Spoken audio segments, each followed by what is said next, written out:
Pernahkah kamu menyaksikan sosok Roky Gerung mengkritik kabinet Prabowo?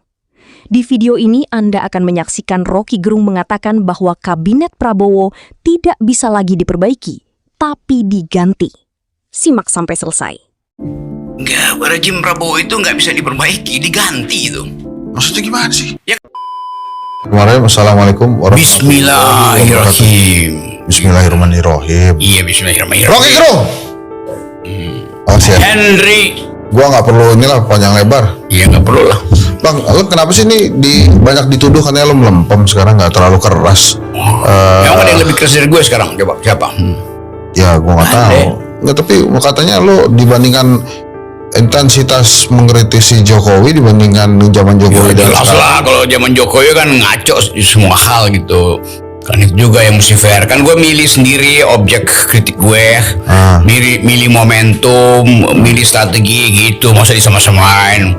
Ya kalau yang mau sama-samain mereka yang lakukan sendiri gitu. Tapi memang ada lebih apa yang menurut lo lebihnya Pak Prabowo dibandingkan Jokowi? Bukan soal lebihnya, soal kemasukakalan dari kebijakan. Kebijakan Jokowi itu merongrong APBN. Kebijakan Prabowo membuat APBN bolong. Beda antara merongrong dan bikin bolong gitu kan. Gimana? Lu jelasin dong. Ya, eksplorasi dong. Ya coba lu sebagai penafsir gue, coba lu terangin dong. Kalau APBN bolong, kalau APBN bolong itu artinya APBN-nya lu mau pakai, cuma kagak ada duitnya karena bolong. Iya, karena yang diprioritaskan program-program kerakyatan. Ya. Padahal semua program kerakyatan itu pasti ongkosnya gede. Cuman Prabowo merasa itu mesti dia pamerin dulu. Nah, masalah di situ, batas dari keinginan memamerkan ambisi politik adalah APBN. Nah, sekarang baru mulai dia tahu tuh bahwa mesti ada pengendalian ambisi. Mulai dipotong koperasi, mulai dipotong MBG. Dan dia akhirnya mengetahui bahwa dia dikritik oleh rakyat. Kalau Jokowi kan kagak. Memang dia rampok semua itu, bikin IKN, bikin segala macam, sehingga lu yang bolak-balik Bandung mesti bayar lebih kan sebetulnya kan, dan lu mesti bayar terus berapa 170 tahun lagi gitu kan. Nah, tapi udah tajam belum kritik bang? Apa? Udah tajam belum? Itu kan kritikannya masih tetap ke Jokowi. Jadi orang-orang ini misalnya nih, kan gue posting tuh yang obrolan kita tentang Londo Ireng. Orang bilang, wah nggak tajam lagi Roky ngomongin tentang Londo Ireng tuh. Tuh kalau Jokowi yang ngomong pengamat LSM wartawan Londo Ireng pasti dia lebih tajam tuh ngomongnya gitu. Karena yang kritik gue itu dia nggak mau juga kritik. Dia pakai nama gue kan buat kritik tuh. Jadi dia marah, dia ingin gue yang marah tuh. Nah itu namanya goblok. Nah kalau dia marah, marahnya sendiri gitu coba. Dia nggak pengen marah, mengharapkan lu marah. Dia marah, dia kan goblok namanya. Begitu lo dia ngarepin lo marah, ya lo nggak marah. Iya, gue nggak marah. Kenapa? Ya karena dia suruh gue marah. Jadinya dia marah. Lu gimana sih Roky nih gitu? Nah itu bukan kegoblokan sih, bukan kebegoan, bukan juga ketololan, bukan kedunguan. Tapi apa ya menurut lo yang harusnya bisa diperbaiki di rezim Prabowo ini? Enggak, rezim Prabowo itu nggak bisa diperbaiki, diganti itu.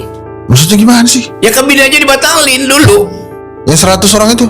Ya digantilah 102-nya. Wah lu gimana kalau 100 orang itu diganti semua, nggak punya pekerjaan, beban Gibran makin gede dong, 19 juta plus 100. Itu nggak ada urusan dengan Gibran, ini soal momentum. Momentum ini apa hubungannya antara momen dan tum? Ya, bukan antara monyet, menteri, dan tum. Jadi edit ya? Enggak. Ya kan Pak Prabowo juga bertanya, boleh nggak saya bilang bajingan?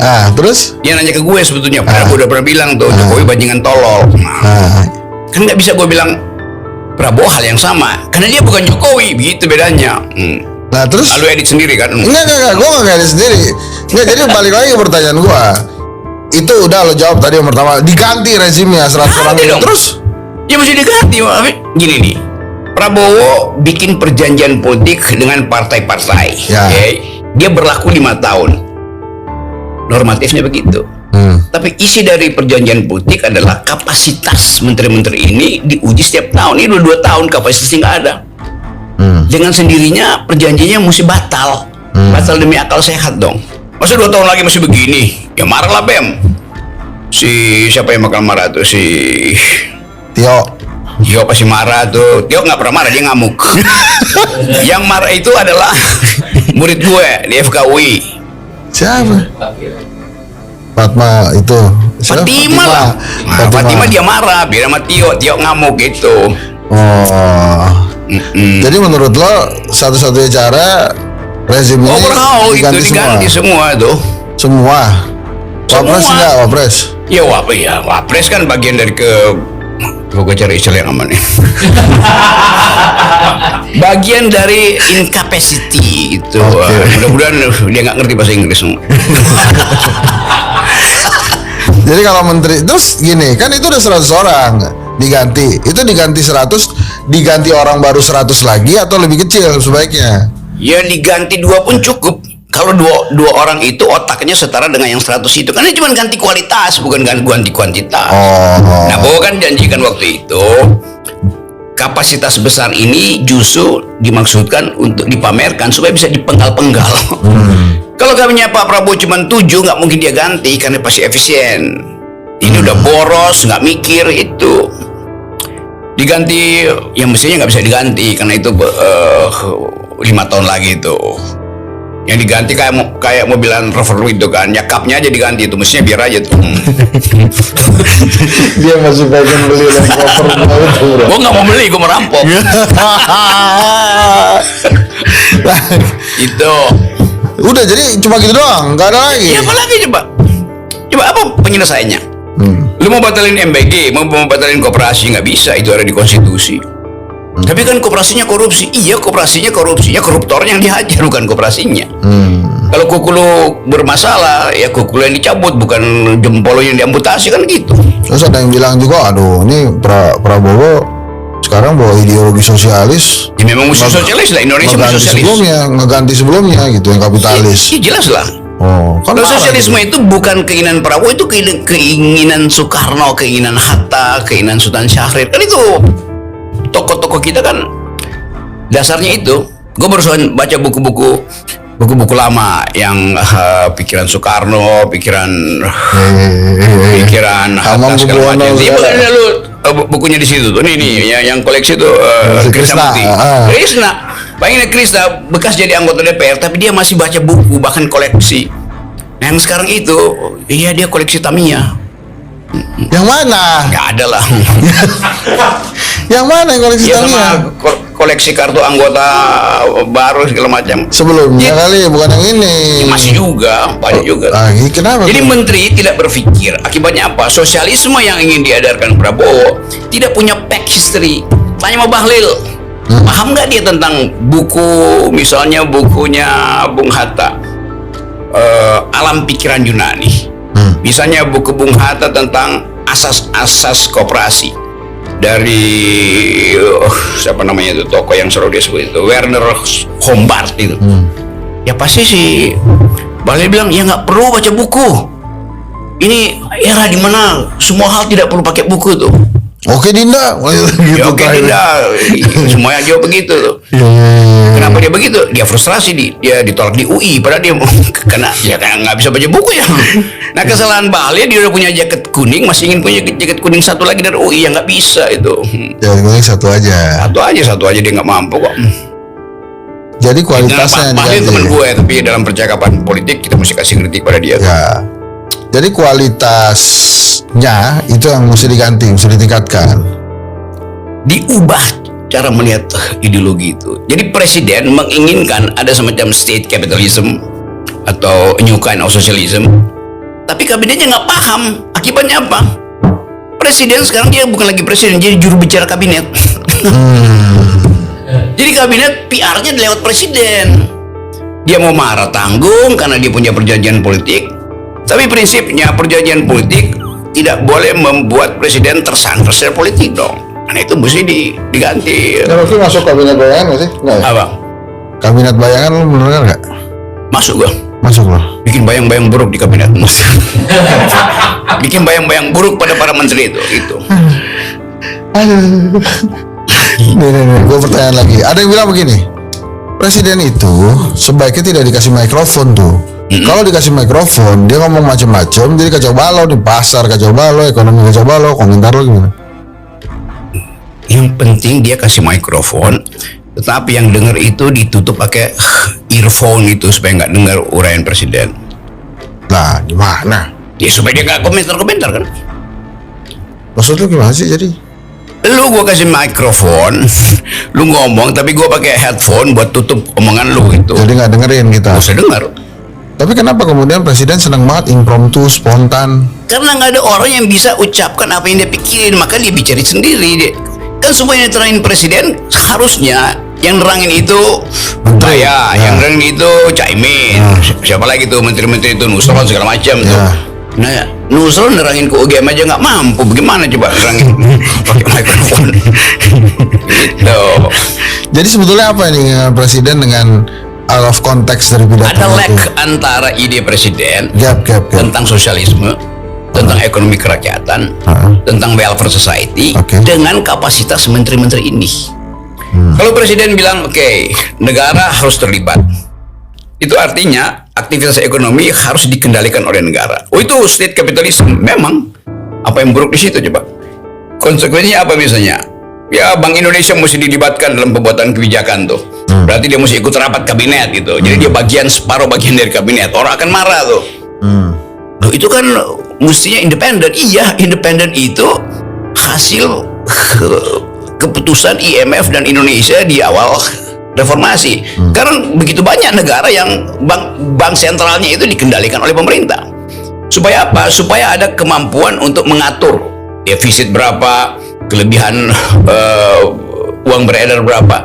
Tapi bahayanya kalau negara itu akhirnya jadi agen dari kapitalis kan itu.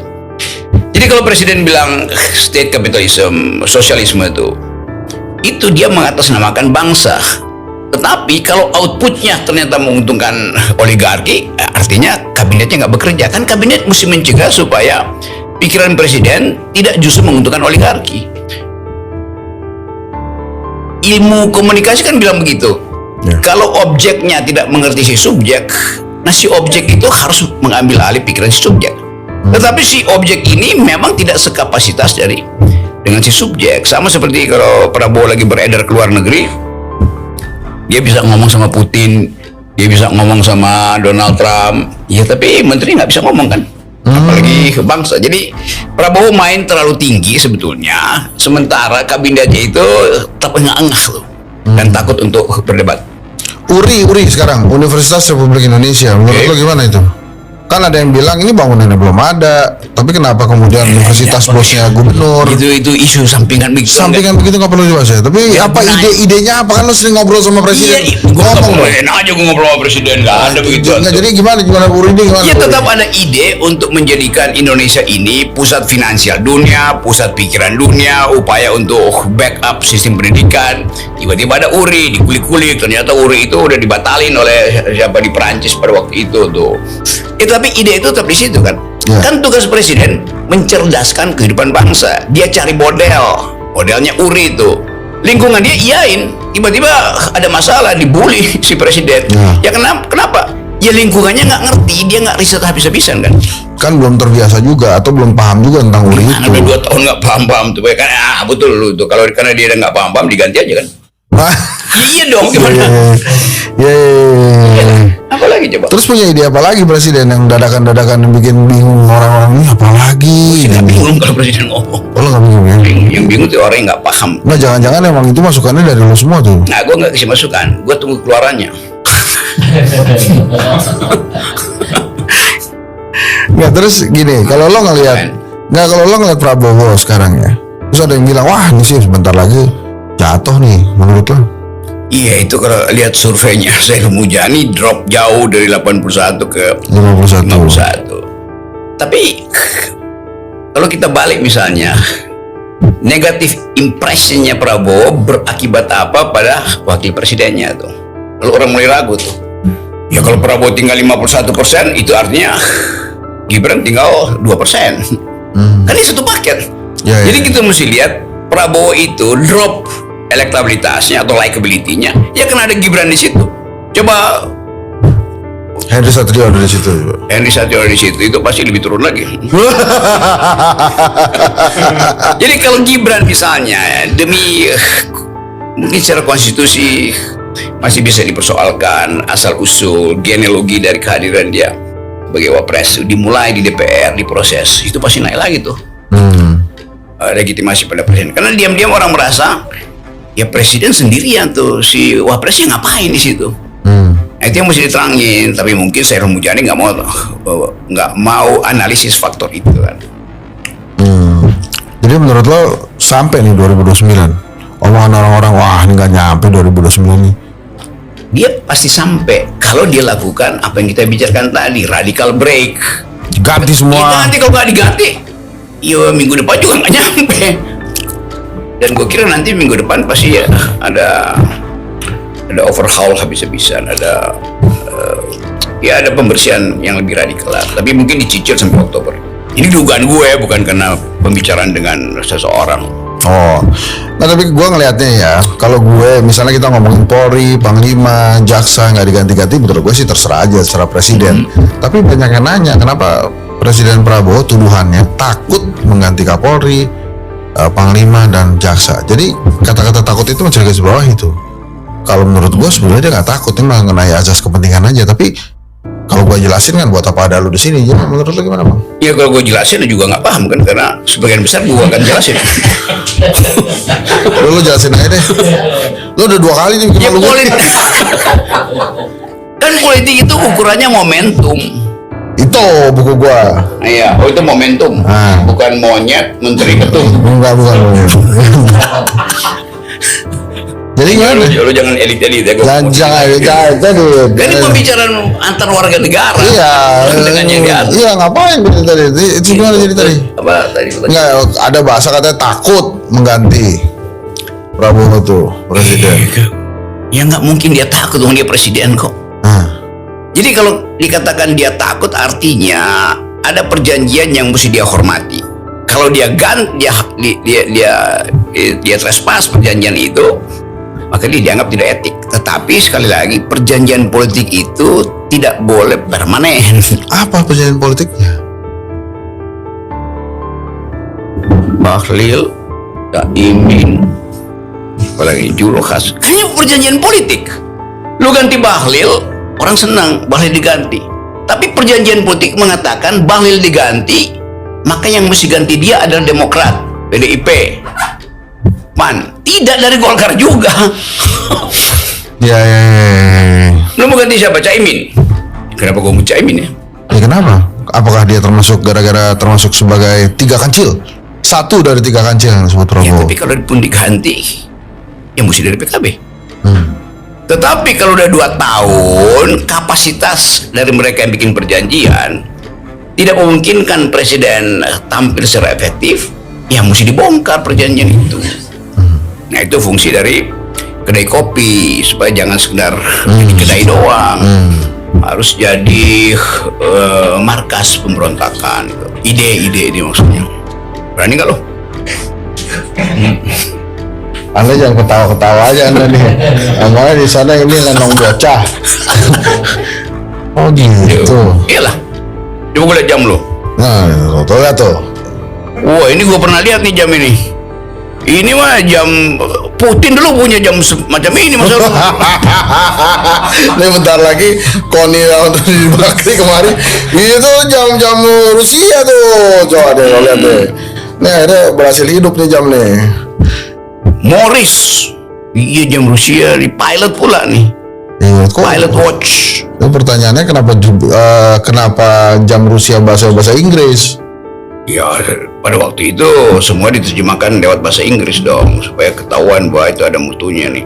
Ini jam ini setara dengan 20 cincin si pengusaha nih mungkin nih. Nilai historisnya maksudnya. Ya kalau nilai uangnya cincin lebih mahal, tapi secara historis orang mesti tanya kan, apa penyebab atau dengan cara apa kita bayangkan seorang pilot misalnya dia mesti pakai jam yang segede ini? Kenapa gitu? Ya, ini ada urusannya dengan tekanan udara supaya lebih stabil perubahan tekanan udara. Kalau pakai cincin kan itu, kalau cincinnya kena matahari di co-pilot ya nyilauin mata. Jadi nggak usah ngebahas ini kan. Lebih penting daripada cincin. Londo Ireng gimana menurut lo?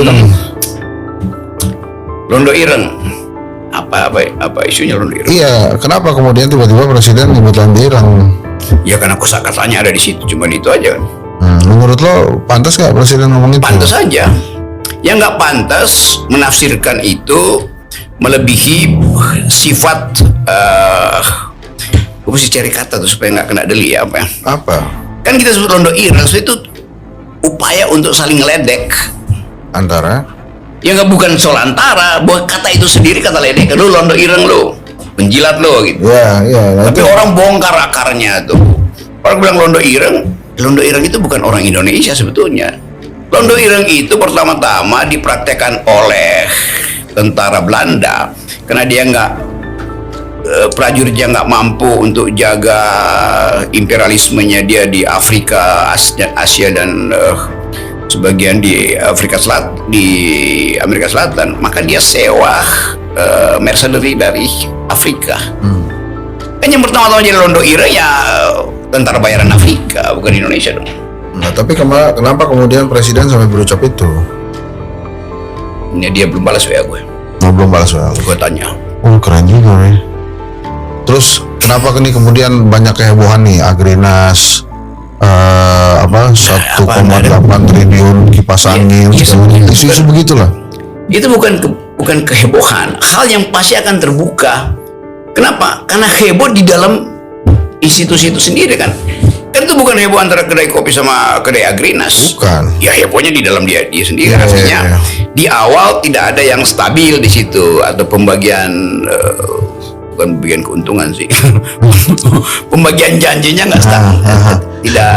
Tidak jujur. Nah, terus menurut lo MBG ini bakal jalan nggak di tangan Pak Daryono nih? Jalan lah pasti. Lebih baik atau pasti lebih baik kan, diganti kan? Sama si Dadannya. Iya. Jadi menurut lo gimana? Diganti yang lebih buruk si Sudar. Nah, Gibran bilang begini, harusnya MBG itu, ini Gibran loh, sebagai Wapres dia bilang harusnya MBG itu dilaksanakan di daerah 3T dulu, terluar, tertinggal. Sedios juga bilang begitu, FEU bilang begitu dari awal. Ngapain Gibran bilang sekarang? Nah, sekarang menurut Rocky Gerung gimana? Benar nggak itu omongan Gibran? Bukan soal benar. Itu Gibran ngerti nggak bahwa dari awal memang itu temanya tuh, bahkan sebelum dia jadi kan ini sebelum Prabowo jadi presiden juga begitu. Yang disasar adalah di mana ada stunting, yang disasar adalah di mana ada kemiskinan absolut. Terus bakal bersama Prabowo lagi? Ya mestinya berjalan, tapi tiba-tiba ada Hormuz, APBN habis. Itu aja kan. Faktornya faktor eksternal. Nah, terus banyak yang bertanya juga, ini bakal mendampingi Prabowo nggak Gibran? Mendampingi? 2029 bareng lagi jadi Wapres. Bakal mendampingi lagi? Emang sekarang Gibran mendampingi? Enggak. Kan dia tidak mendampingi. Dia ada bersama tapi tidak mendampingi. Oh, nggak bikinin apa-apa kok. Ya karena itu bapaknya merasa bahwa secara tempelan tembok Pak, itu berdampingan Pak. Iya, tapi berdampingan ini kan masih di semen, itu nggak ada semennya, jadi iya, masa nggak berdampingan? Kalau kata Pink Floyd, dia bukan another brick on the wall itu. Jadi menurut lo gimana? Seharusnya dia berpisah atau gimana? Ya harus pisah. Kan kedai kopi yang putusin itu. Gue dengar lo lagi bikin riset bahwa Gibran harus mengundurkan diri dari apaan sih Bang? Ada WA beredar kok kedai kopi punya proposal. Ini baru proposal ya, belum di riset tapi kesimpulannya udah lo bikin. Apaan sih Bang? Ini paling enak menjebak aja. Iya. Nggak, tapi itu kan ya, ini lo kalau udah ngomongin Gibran sih, ini menurut lo dia tuh ada ganjelan pendidikan nggak? Apa ganjalan pendidikannya? Kan ada yang bilang katanya, wah dia nggak S1, dia cuma SMA, atau ada yang bilang nggak SMA. Iya. Kan lo kan dengar selintingan-selintingan kalau sering naik gunung, kali ada angin yang menyampaikan, Wapres lo tuh pernah begini. Dengar suara angin, gue dengar suara burung. Apa kata suara burung tentang ya begitu, memang nggak ada ijazah. Suara burung bilang begitu. Iya, ya begitulah. Suara burung mengatakan bahwa nggak ada ijazah Gibran. Nggak ada ijazah apa? Yang lu tanya tadi siapa coba? Oke, S1 nggak ada. SMA ada nggak? Iya, burung pipit bilang begitu, burung perkutut bilang begitu, burung bangau bilang begitu. Masa gua nggak percaya 3 jenis suara burung? Bisa kok, burung-burung itu bisa tahu kalau Gibran nggak punya ijazah. Ya burung tuh pendengarannya lebih pekah daripada politisi. Makanya kemarin bisa lolos. Tapi sekarang lo kalau sekarang ini Jokowi masih punya taji nggak? Apa itu tadi? Kekuatan untuk mengganggu Prabowo. Haji itu kan ayam jantan yang punya kan? Ya, Iya, dia ayam mungkin tapi tidak jantan, atau jantan tapi bukan ayam. ini juga nggak boleh diedit ya? Nggak boleh. Nggak boleh diedit kan? Ya kan taji kan adanya di ayam jantan kan, apa namanya yang buat bekelahi itu kan? Ya. Jadi dia masih punya nggak? Ya kalau ijazah saja nggak punya, mana mungkin ada taji? Itu kata siapa ijazah nggak Roy punya Suryo dia? lah. Roy Suryo bilang bukan itu masalah asli apa nggak asli, bukan sih Roy Suryo itu atau TV yang ngomong asli nggak asli? Iya, karena itu semua keterangan itu menunjukkan tajinya nggak ada. Kalau Pak Jokowi punya taji, dia akan bilang, nih ijazah gue mau ngapa kalian, kan gampang. Tapi ternyata dilama-lamain. Tapi kata dia itu emang dia sengaja main drama biar lama. Yang ada soal nggak apa-apa. Terus Dari segitu aja. Gini nih, seorang ya orang bilang dia bukan lagi presiden, karena itu jangan ganggu privatnya dia gitu. Kan itu ya. yang diperlukan. Seorang mantan presiden, dia kedudukannya lebih nobel dari presiden. Karena itu orang Prancis bilang noblesse oblige. Ya. Di dalam kedudukan tertinggi ada kewajiban tertinggi.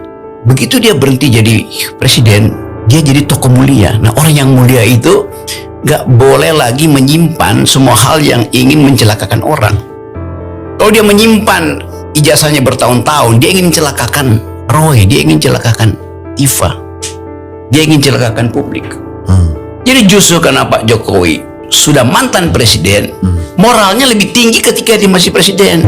Kalau presiden dia masih bisa transaksi kan, transaksi politik. Sekarang dia anggap dia memastikan diri sebagai pengabdi bangsa atau sebagai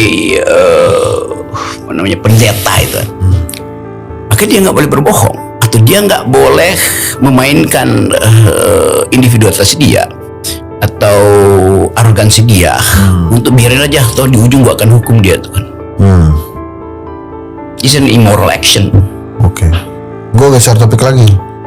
Kalau kata gue, Enggak kayak yang gue terangin tadi, cukup paham lo ya. cukup paham gue, bingung juga gue. Ntar kita masuk lagi lah masalah Jokowi yang lebih tajam. Ini kalau Nah, kata ini udah paling tajam yang gue terangin tadi. Ada gitu lagi. ya? Ini soal posisi moral dari seorang mantan presiden kok. nggak, tapi masalahnya kalau dia nggak ngerti gimana? Balik lagi ke situ deh. Ya Sebelum gue nanya nggak ngerti, lu wawancara dia ke Solo. kayak Tempo kemarin. Ya. Coba wawancara. Tapi tetap aja gagal kan. Emang kagak? Ya nggak ada poinnya kan. Oh iya begitu aja. Ya kan kita maksudnya. udah tahu Pak Jokowi akan jawab hal yang sama terus. Ya sudah, ya proses pengadilan. Ya lo kok tanya saya. Iya kan, itu intinya. Tapi menurut lo dia nggak punya ijazah? Siapa? Jokowi Punya. punya.